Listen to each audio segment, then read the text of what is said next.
Hi and welcome to GRTV. This is gonna be the video review of Metal Gear Solid 4 Guns of the Patriots, which is installing in the background right now, so just hold on a minute and the review will come as soon as this is finished.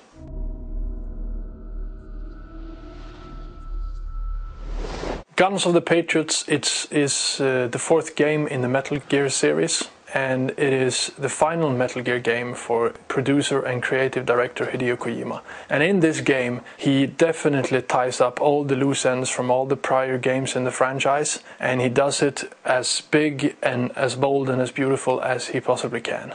The story in the game tells of Snake, who in this game is terminally ill and aging in a rapid process. He suffers from what is called the Werner syndrome, and he gets told by his old friend Otacon in the beginning of the game that he has 6 months left to live. Snake, in his final mission, sets out to bring down his genetically engineered brother Liquid, which has taken control over a huge amount of the global armies, which in the future are controlled by AI mods that are implemented into the bloodstream. Snake begins his mission in a war-torn Middle Eastern city where the militia is fighting the PMCs, and it's up to Snake to choose sides and begin his hunt for his brother. Compromise is something that comes into play in any game development, and everybody knows this, besides Hideo Kojima.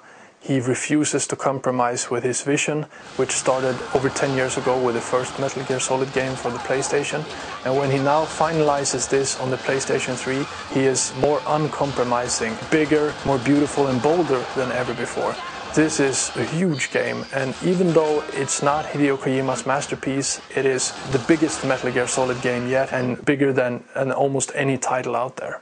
When talking big, we're talking production values, we're talking cutscenes, story, characters, and in one sense we're talking symbolism, and when it comes to Hideo Kojima we're also talking sentimentality, being somewhat pretentious, overblown, and all those different things plays into part when it comes to Metal Gear Solid, and it's something that you either hate or you love them completely, as I do and as I have been doing for 10 years.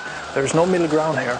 Metal Gear Solid 4 is, as I just told you, the biggest game of the franchise, and it plays on to be one huge saga where he tosses in every character that you have ever seen from every game that he has made. Every small part of the story is wound up and stringed together with another piece, and for Metal Gear Solid fans, this is a dream come true because every question is answered. When it comes to gameplay, Guns of the Patriots feels like a more modern version of Metal Gear Solid than previous games. You have the ability, as in Metal Gear Solid 3 Subsistence, to control the camera by all means necessary. You can direct the camera and steer it in whatever angle you like to, and you can also attach it to the shoulder, as in the Splinter Cell games, which of course helps a lot when it comes to gunplay.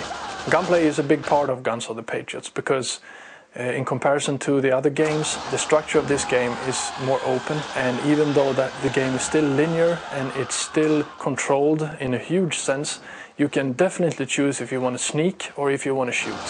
For me personally, I've tried them both. I played the game 2 times, and shooting my way through Guns of the Patriots has been just a great experience. It has been entertaining, explosive, and a whole lot of fun, which was not the case if you tried to do the same with Metal Gear Solid 2 or Metal Gear Solid 3 Snake Eater, which was heavy emphasis on sneaking. One of the best parts of Metal Gear Solid 4 is definitely the graphics, or the technical aspect of the game. The graphics are some of the best you can find on the PlayStation 3, with insanely detailed models, the best cutscenes ever, and just effects that will blow you away. Sure, there are some low-res textures in here, and in the Middle Eastern levels in the beginning of the game there is some lack of anti-alias, but in the end this is a beautiful game. It's beautifully crafted, the design is great all the way through, and the sound design and the quality of the sound design is amazing. Sure, in the end the voice acting is a bit overblown and the story is a bit too much to comprehend. There's a lot of stuff that you will never understand,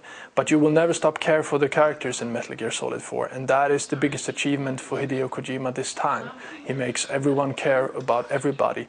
The cliché-ridden superhero Solid Snake, who has just been some sort of empty shell of stereotypes in the past, becomes a real human in this game. He has the real emotions, and you can definitely feel for him as the aging process sets in during the hours of the game. It's just a really well told game with some of the best character developments that I've ever seen in an action title. Guns of the Patriots has a lot of things going for itself. This is chock full of brilliant production values. The story heavy presentation is great. I think that the variation is great. The gunplay is better than ever, and you have a lot of sweet bosses in here, as the franchise is known for, which doesn't disappoint in any way.